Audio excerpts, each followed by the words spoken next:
Muy buen día para todos los estudiosos del grupo de preceptos, amigos, suscriptores y familia del reino en general. Les habla Mercedes y te cuento que en esta clase que vamos a tener el día de hoy iniciamos nuevo libro. Vamos a comenzar con el libro de Números. Vamos a ver el capítulo 1 hasta el capítulo 4, versículo 20.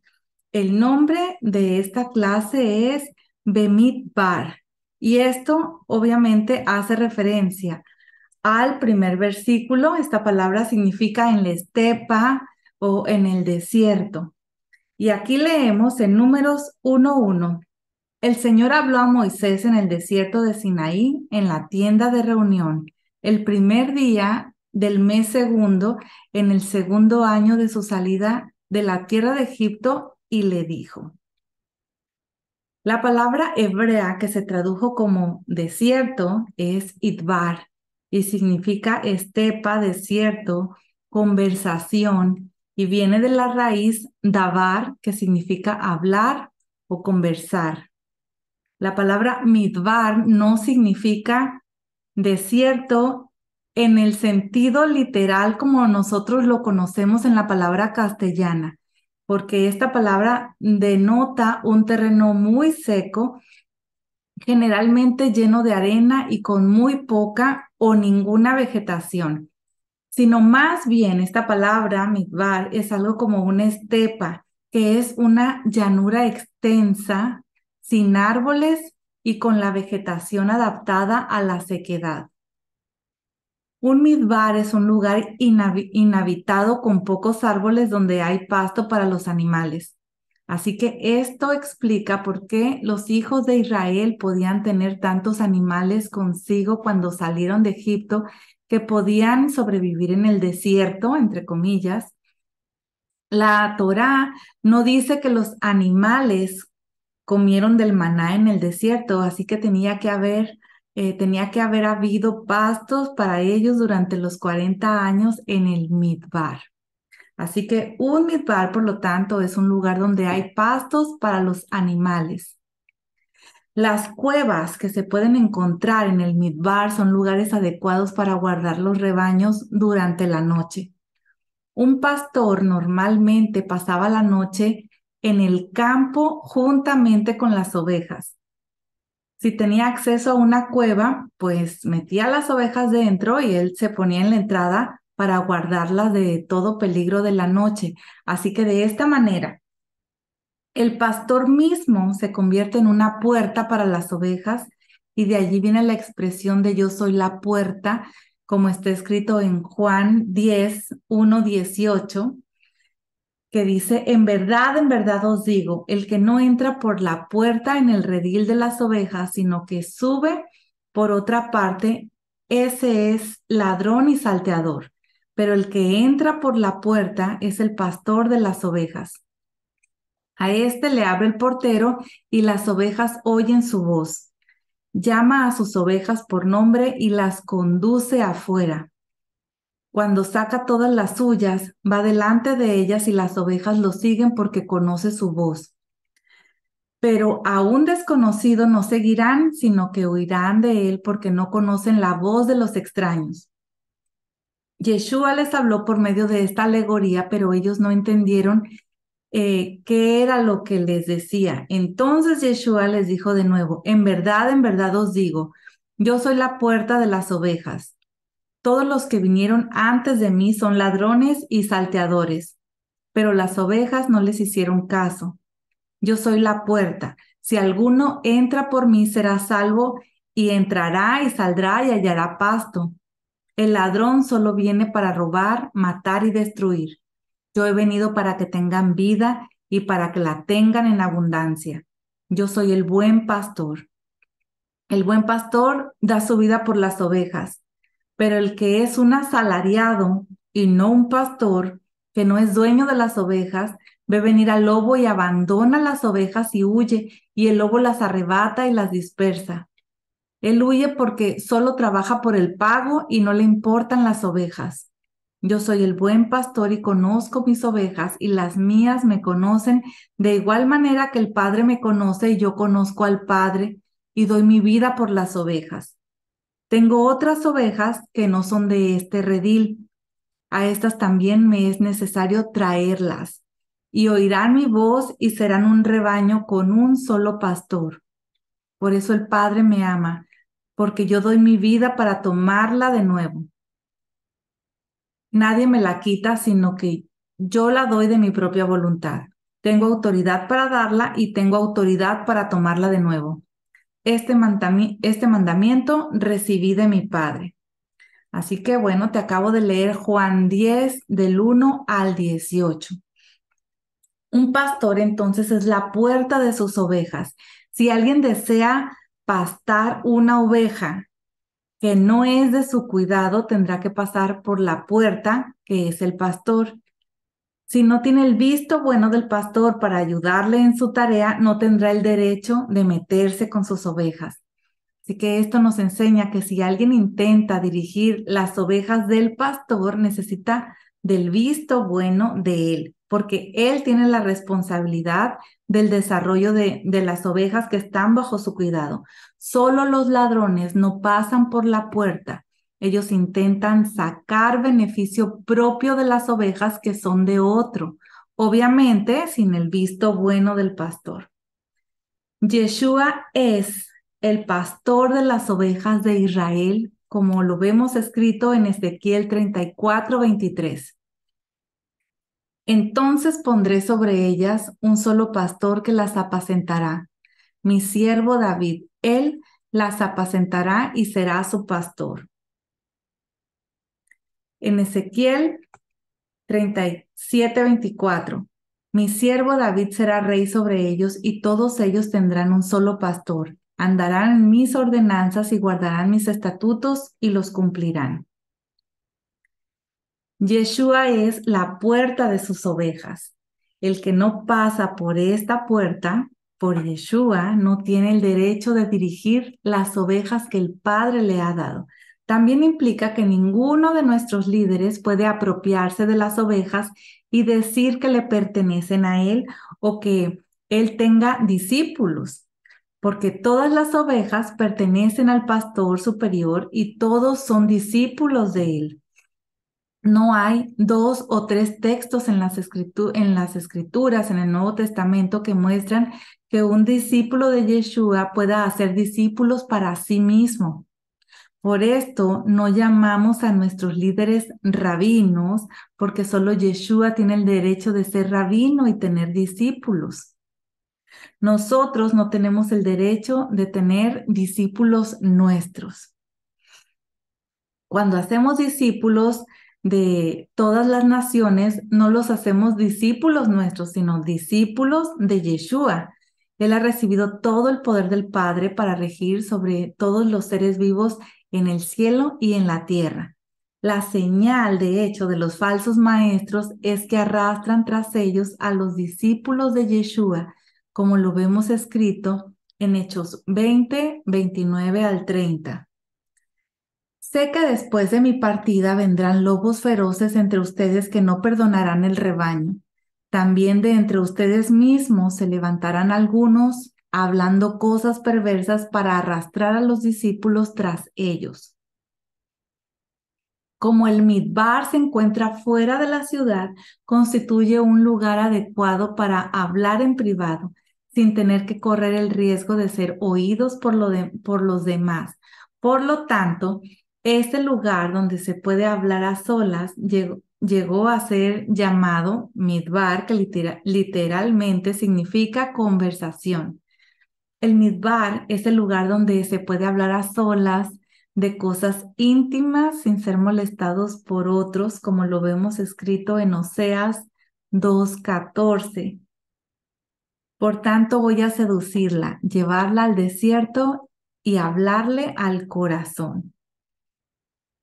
¿Por qué el Padre Celestial llevó a Israel a este lugar, al midbar?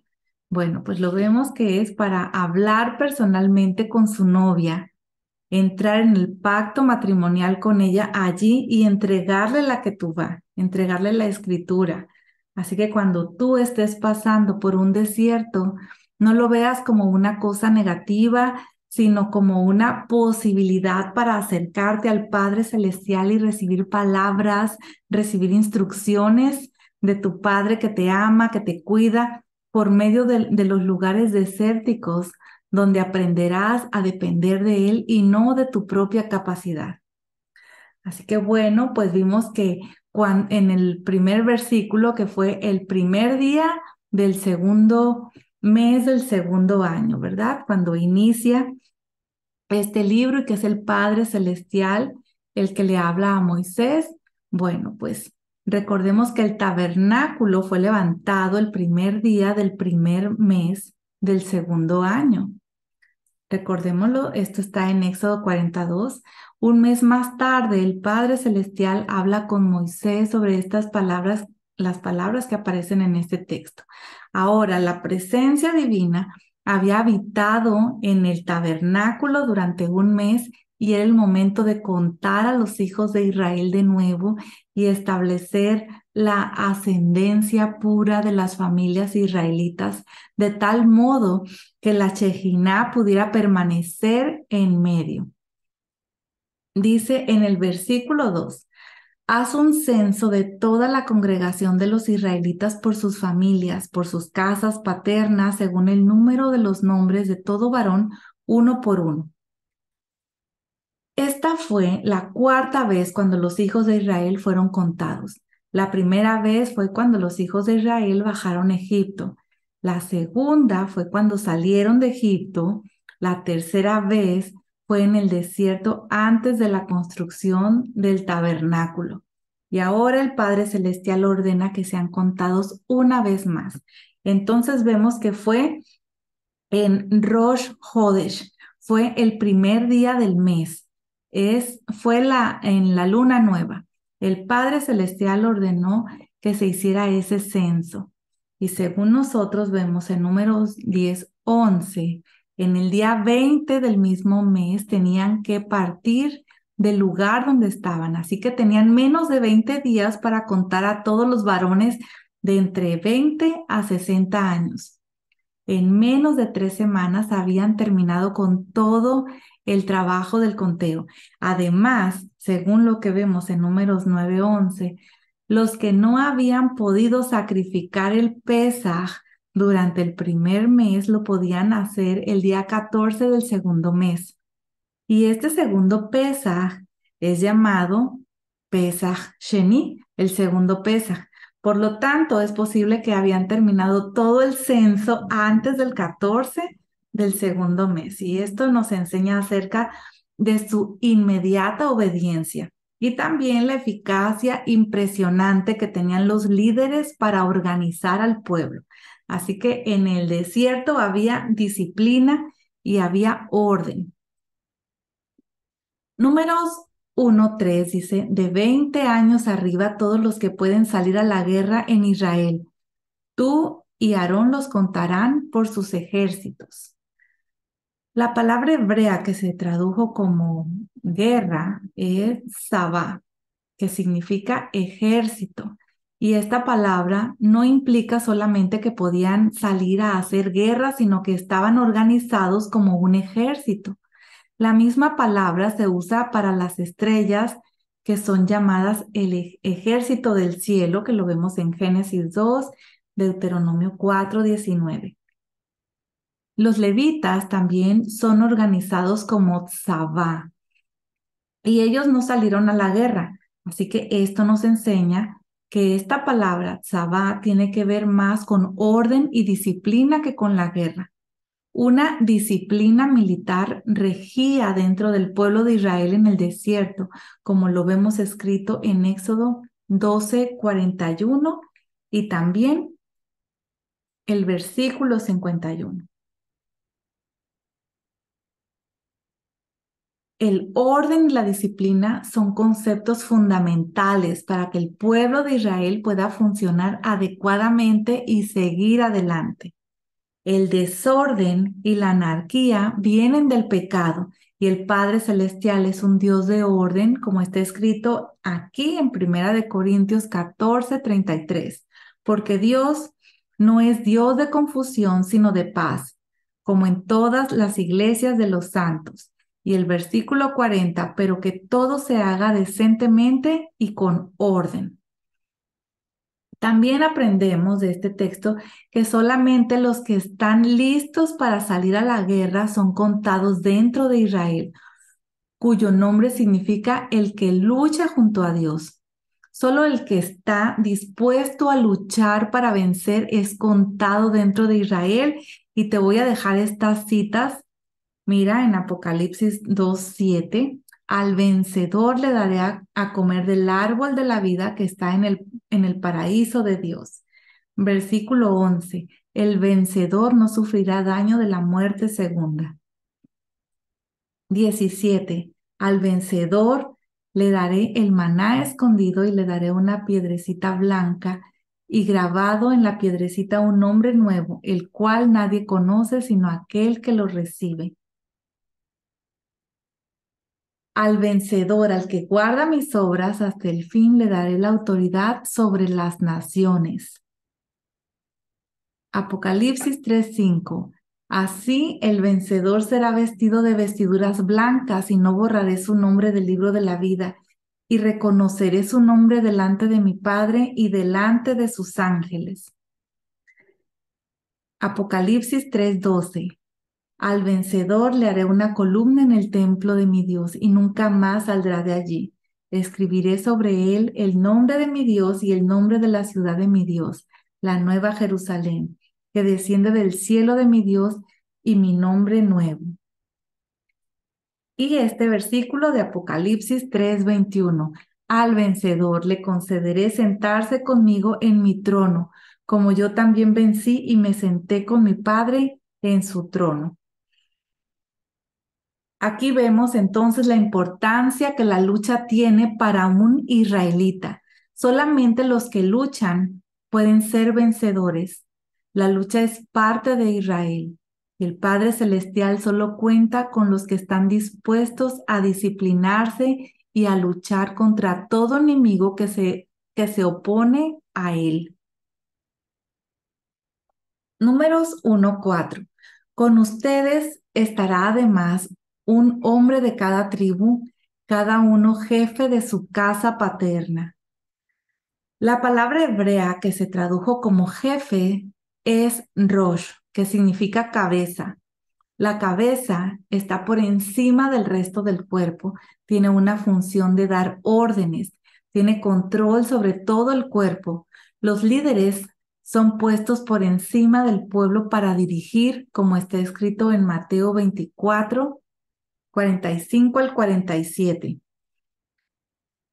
¿Quién es, pues, el siervo fiel y prudente a quien su señor puso sobre los de su casa para que les diera la comida a su tiempo? Dichoso aquel siervo a quien cuando su señor venga lo encuentre haciendo así. De cierto les digo que lo pondrá sobre todos sus bienes. La idea de que todos son iguales es un error y atenta contra la creación y contra el creador. Hay una gran diferencia entre el valor y posición. Así que es muy importante entender esa diferencia. Cada uno es muy valioso y el valor de la vida humana no depende de la capacidad de la persona, sino de haber sido creada a imagen y semejanza de Dios, por muy deteriorada que haya podido llegar a quedar esa imagen. Sin embargo, una persona que tiene una posición alta merece más respeto por la posición. Es un doble honor. Debe recibir honor como ser humano que se da a todo el mundo y honor por su función, porque esa función refleja la autoridad del Padre Celestial. En Números 1:5 dice, estos son los nombres de los hombres que estarán con ustedes. Aquí vemos cómo los jefes son designados por nombre para que todo el pueblo sepa quiénes son los que han sido destinados para liderar. Solo hubo un jefe para cada tribu. No puede haber dos jefes en una administración adecuada. Un cuerpo con dos cabezas no es diseño del Padre Celestial. Así que los nombramientos y las posiciones, las imposiciones de manos se hacen en público para instalar a los líderes, para que el pueblo vea quiénes son los que van a dirigir en aquellas áreas que hayan sido designadas para cada uno. En el versículo 10 vemos que los hijos de José, Efraín, Elisama, hijo de Amiud y de Manasés, Gamaliel, hijo de Pedasur. Elisama era el abuelo de Josué, según nosotros también lo vemos en Primera de Crónicas 7:26. Números 1:20. De los descendientes de Rubén, primogénito de Israel, fueron contados por su registro genealógico, por sus familias, por sus casas paternas, según el número de nombres, uno por uno, todo varón de 20 años arriba, todo el que podía salir a la guerra. La mayoría de edad civil empieza a los 20 años. La mayoría de edad moral empieza a los 13 años para los varones y 12 años para las mujeres. Rubén, vemos aquí en este versículo que aparece primero en la lista, como si fuera el primogénito, aunque había perdido su primogenitura, según lo que ya hemos estudiado en Primera de Crónicas 5:1. Su arrepentimiento le devolvió el hecho de ser nombrado primero en las listas de la genealogía. Números 1:23 dice, los enumerados de la tribu de Simeón fueron 59,300. La tribu de Simeón perdió el 63% de su población en el censo que se hizo 38 años después. Cuando lleguemos a números 25, números 26. Y esto fue debido a la plaga que vino por causa del pecado con las madianitas, a consecuencia del mal ejemplo de uno de los jefes. Y esto nos enseña acerca de la importancia del impacto, del ejemplo de un jefe, del ejemplo de un líder. Así que por su pecado llegó una gran plaga sobre la tribu por haber seguido su ejemplo. El poder del ejemplo es fuerte, especialmente en los que son líderes. En Números 1:51. Y cuando el tabernáculo haya de ser trasladado, los levitas lo desarmarán, y cuando el tabernáculo acampe, los levitas lo armarán. Pero el extraño que se acerque morirá. Y los israelitas acamparán cada uno en su campamento y cada uno junto a su bandera según sus ejércitos. La bandera de cada tribu representa una identidad y cada persona se identificaba con su bandera y cada uno tenía que relacionarse con su bandera. Había que acampar frente a la bandera y alrededor de ella, y así las banderas estaban en medio del campamento de cada tribu. Cada bandera tenía un mensaje que se relaciona con algo en particular de cada tribu. Así que dentro de la identidad general que uno tenga con todo el pueblo, es bueno tener también una identidad tribal. Una tribu constituye una agrupación limitada dentro de una nación y es más grande que una familia, donde se identifica y donde se siente en casa entre personas que puedan llamar que son los suyos, como lo vemos escrito en Hechos 4:23. Cuando quedaron en libertad, fueron a los suyos y les contaron todo lo que los principales sacerdotes y los ancianos les habían dicho. Según el Midrash, estos fueron los colores y las ilustraciones de las banderas. Así que aquí te dejo, Judá. Observemos este que es un león. Rubén, que es parecido a un hombre. Te voy a nada más mencionar estos que son muy importantes que los distingas. Vemos a Isaacar, Simeón, Zabulón, Te recuerdo que tú puedes darle pausa a este video para que puedas verlo con mayor detenimiento. La tribu de Gad, Efraín, observa aquí que es un novillo. Dan, observa que es una serpiente. Manasés, la tribu de Aser. Benjamín, Neftalí. Y aquí tenemos la bandera de Leví.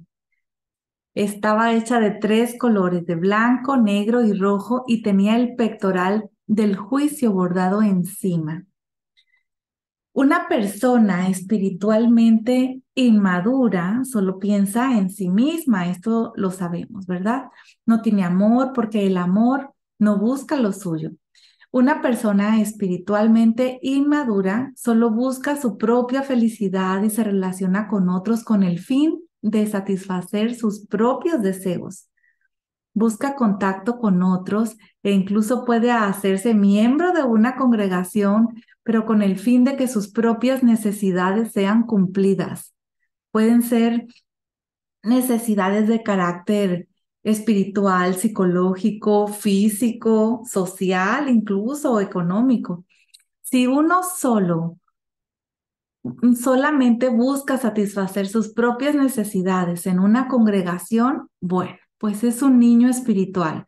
Una persona que es espiritualmente madura busca también satisfacer las necesidades de todos los que le rodean porque ama a su prójimo como a sí mismo. Está dispuesto a sacrificar de sus propios derechos para llenar las necesidades de los demás. Así que el individualismo se manifiesta con el deseo de satisfacer el ego, pero no necesariamente como un aislamiento de los demás, sino también se puede manifestar relacionándose con, con la comunidad, pero siempre con el motivo egoísta de satisfacerse a sí mismo. Así que si una persona aprende a considerar al pueblo de Dios, al colectivo, como más importantes que ella misma, entonces podrá llegar a formar, junto con otros que tienen el mismo pensamiento, un cuerpo que es potente, un cuerpo que es fuerte. El hecho de aprender a trabajar en un grupo es algo muy importante para el desarrollo del reino. Y ese principio vemos en el libro de los Hechos de los Apóstoles.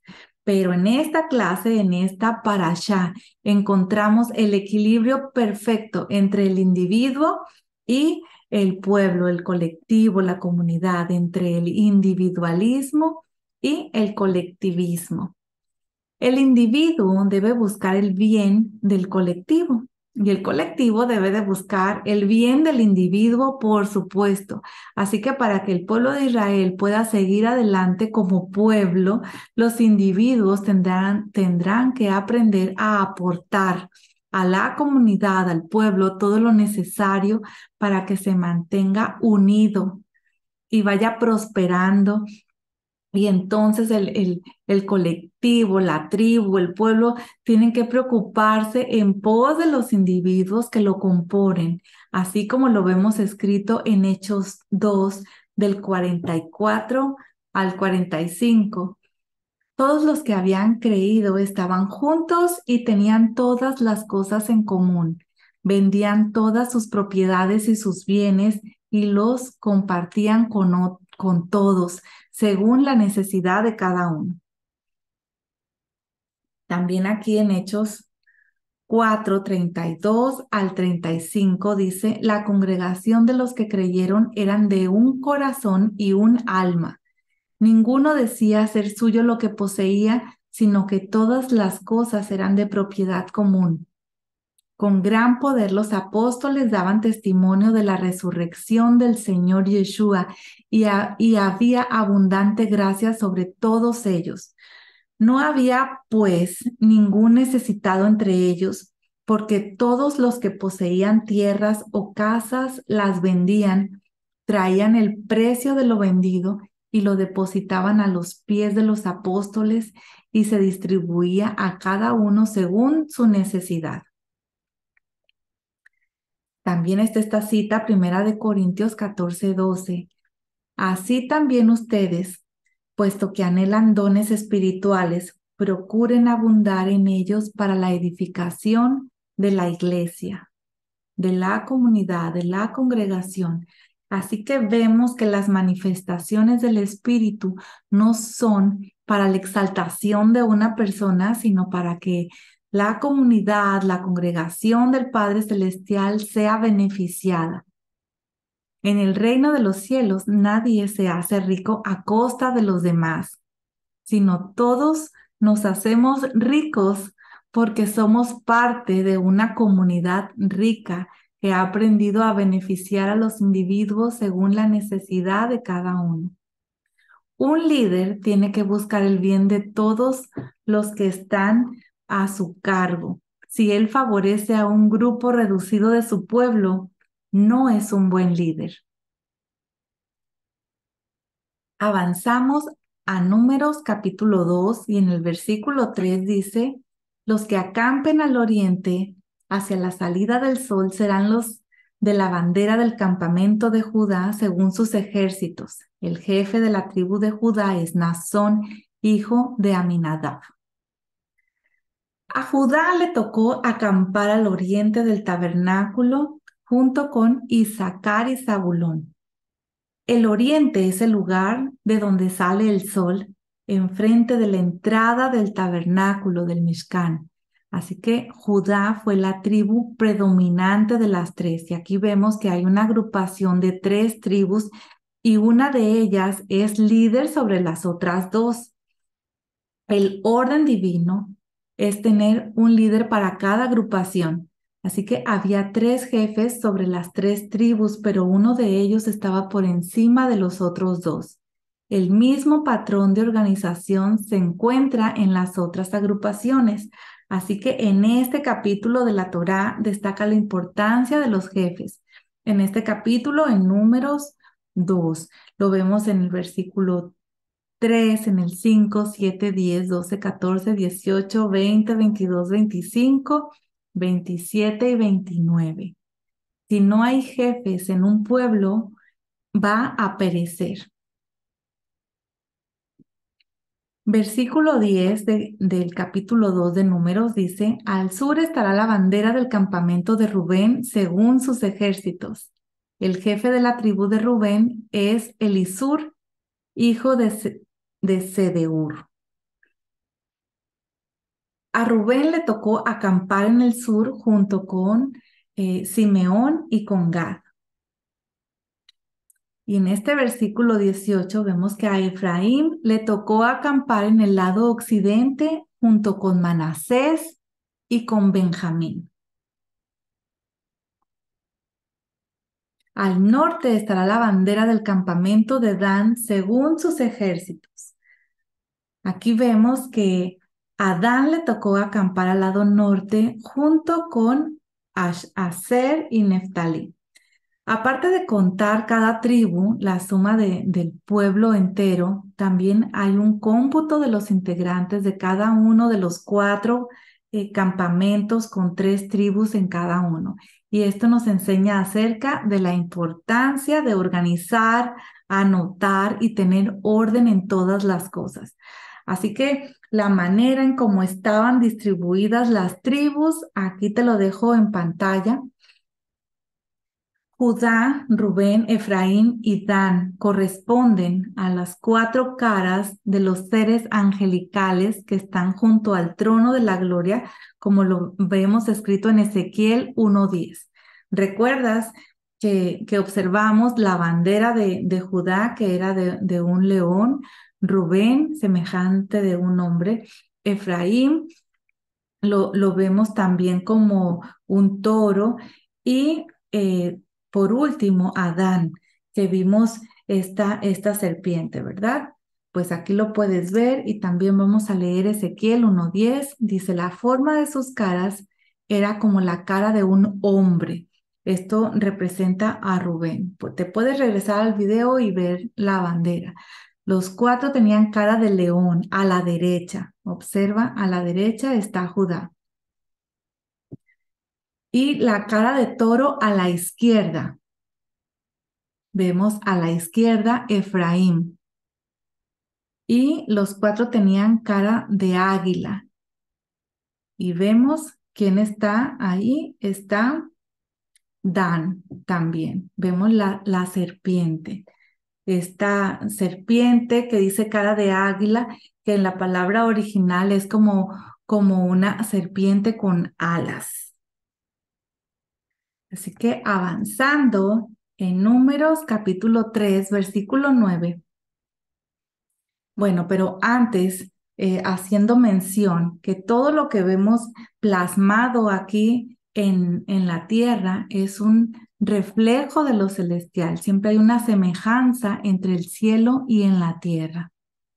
Números 3:9 dice, darás pues los levitas a Aarón y a sus hijos, les son dedicados por completo de entre los israelitas. Los levitas fueron dados, por un lado, a Aarón y sus hijos, los sacerdotes, tenían que servir a los sacerdotes, pero por el otro lado fueron dados al Padre Celestial. Recordemos esto. En el versículo 12 dice, yo he tomado a los levitas de entre los israelitas en lugar de todos los primogénitos, los que abren el seno materno de entre los israelitas. Los levitas, pues, serán míos. Los levitas representan a los primogénitos y fueron tomados en lugar de ellos.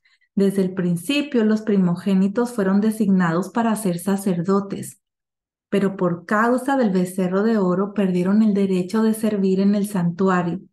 Así que como los levitas no participaron en ese pecado, pudieron tomar el lugar de los primogénitos como ministros en el Mishkan, en el tabernáculo. Versículo 13. Porque mío es todo primogénito. El día en que herí a todos los primogénitos en la tierra de Egipto, consagré para mí a todos los primogénitos en Israel, desde el hombre hasta el animal. Míos serán. Yo soy el Señor. Los primogénitos, como hemos dicho, pertenecen al Padre Celestial de una manera especial, a pesar de que ya no pueden servir en el templo como sacerdotes hoy. Versículo 17 dice, estos pues son los hijos de Leví por sus nombres, Gersón, Coat y Merari.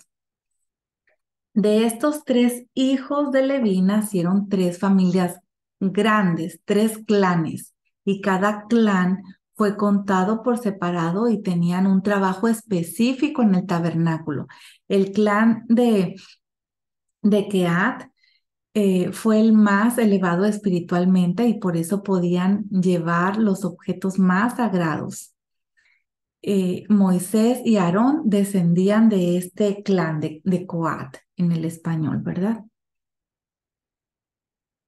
El versículo 30 dice, el jefe de las casas paternas de las familias coatitas eran Elisafán, hijo de Uziel. Este Elisafán, que también fue llamado Elzafán, fue el jefe del clan de los queatitas. En Éxodo 6:18 están mencionados los cuatro hijos de Coat según el orden siguiente: Amrán, Itzar, Hebrón y Uziel. Y es muy probable que ese fuera su orden de nacimiento.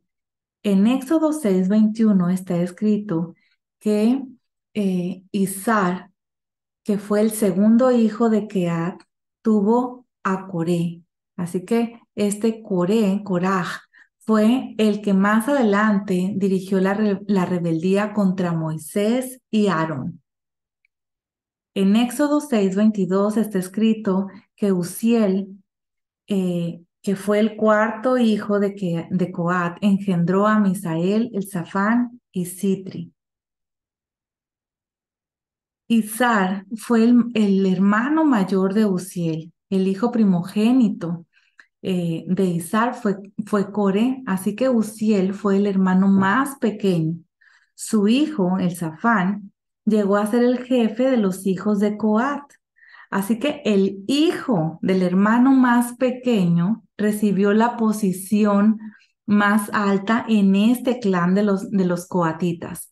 Normalmente los mayores son los que dirigen a los menores, no es al revés, pero en este caso el Padre Celestial cambió el orden natural como lo hemos visto que ha sucedido eh, en, en las escrituras, ¿verdad? Y aquí también sucedió.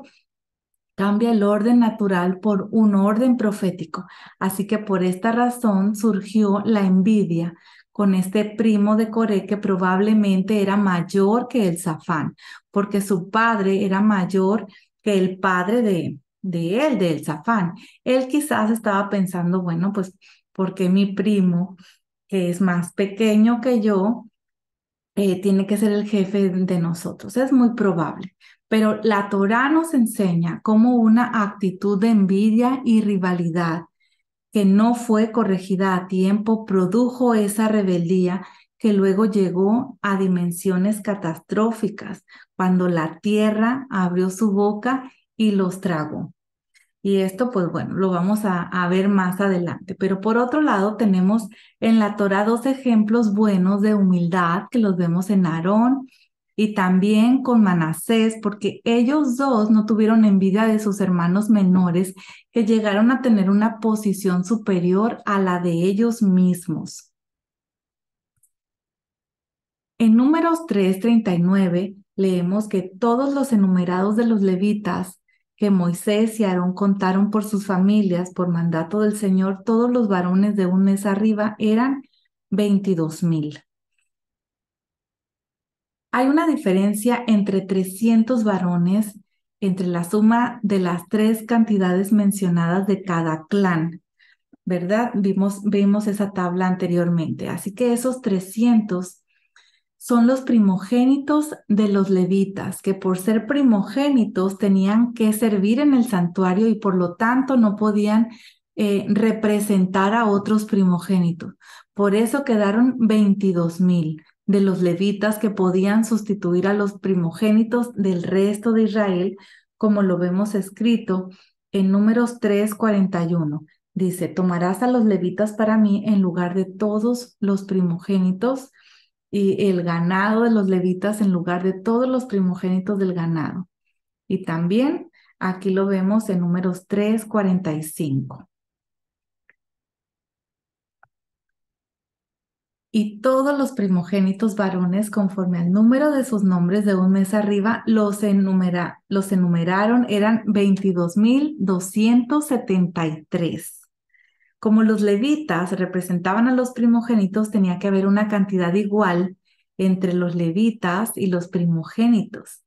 Los primogénitos de todo Israel, sin contar los primogénitos de los levitas, fueron 22,273.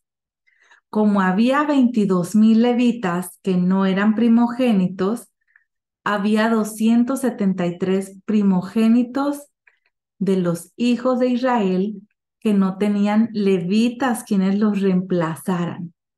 Así que por eso los 273 tenían que pagar un rescate de los 5 shekel por cada uno y entregárselo al sumo sacerdote, a Aarón y a sus hijos.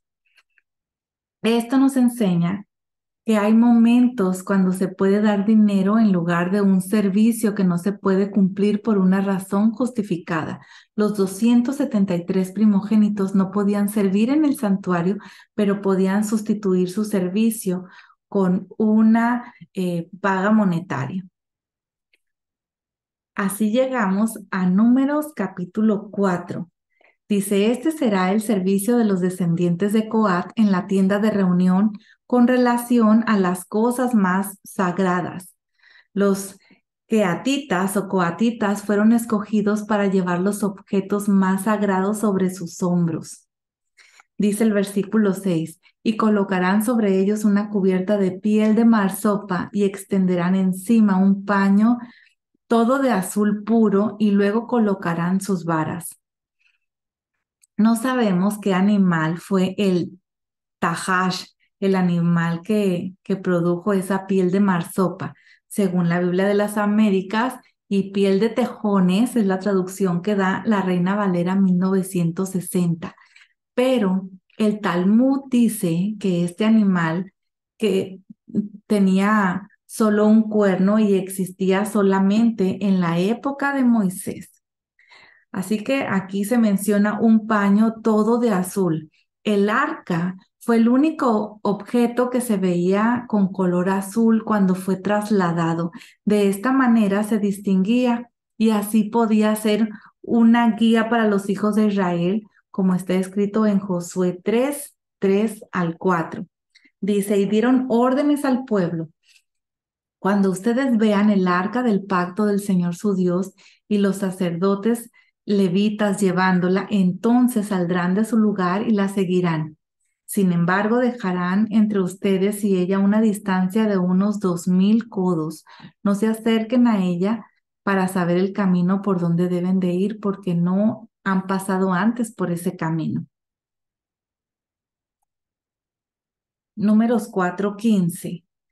Dice, cuando Aarón y sus hijos hayan terminado de cubrir los objetos sagrados y todos los utensilios del santuario, cuando el campamento esté para trasladarse, vendrán después los hijos de Coat para transportarlos, pero que no toquen los objetos sagrados, pues morirán.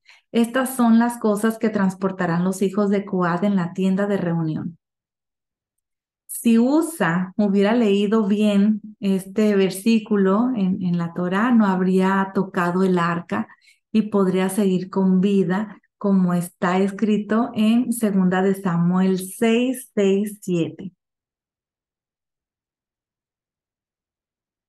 En Números 4:16 dice, pero la responsabilidad de Eleazar, hijo del sacerdote Aarón, será el aceite para el alumbrado, el incienso aromático, la ofrenda continua de cereal y el aceite para ungir.